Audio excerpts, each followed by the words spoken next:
Delhi liquor policy CBI కేసులో కేజ్రీవాల్ కు bail వస్తుందా రాదా ఇదే టెన్షన్ ఆమ్ ఆద్మీ పార్టీలో కనిపిస్తోంది. ఇరుపక్షాల వాదనలు విని తీర్పు రిజర్వ్ చేసిన సుప్రీంకోర్టు ఇవాళ తీర్పును ఇవ్వనుంది. ఇదే కేసులో ఈడీ బెయిల్ వచ్చినా సిబిఐ కూడా అరెస్ట్ చేయడంతో కేజ్రీవాల్ ఇంకా జైల్లోనే ఉన్నారు. ఢిల్లీ మద్యం విధానానికి సంబంధించిన సిబిఐ కేసులో ఢిల్లీ సీఎం అరవింద్ కేజ్రీవాల్ బెయిల్ పిటిషన్పై సుప్రీంకోర్టు కీలక తీర్పు చెప్పబోతుంది. గతంలోనే దాఖలు చేసిన బెయిల్ పిటిషన్పై వాదనలు విన్న న్యాయస్థానం తీర్పుని రిజర్వ్ చేస్తుంది. దీనిపై తీర్పు వెలువరించనుంది.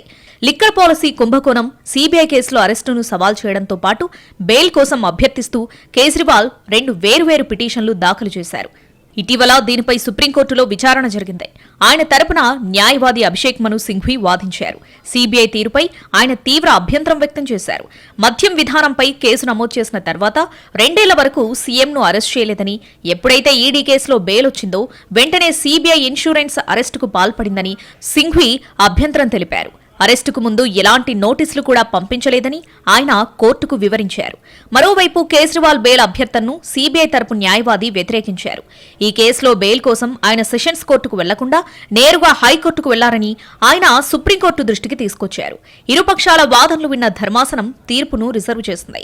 లిక్కర్ పాలసీకి సంబంధించిన మనీ లాండరింగ్ కేసులో ఈ ఏడాది మార్చి 21న ఎన్ఫోర్స్మెంట్ అధికారులు కేజ్రీవాల్ ను అరెస్ట్ చేశారు. ఈడీ కేసులో జులై 12న ఆయనకు మధ్యంతర బెయిల్ మంజూరైంది.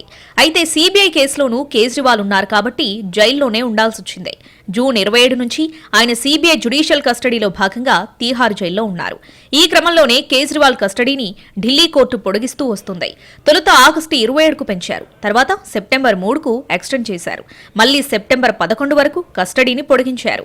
తాజాగా మరోసారి ఈ నెల 25 వరకు కేజ్రీవాల్ కస్టడీని పొడిగిస్తున్నట్లు రౌస్ అవెన్యూ కోర్టు స్పష్టం చేసింది.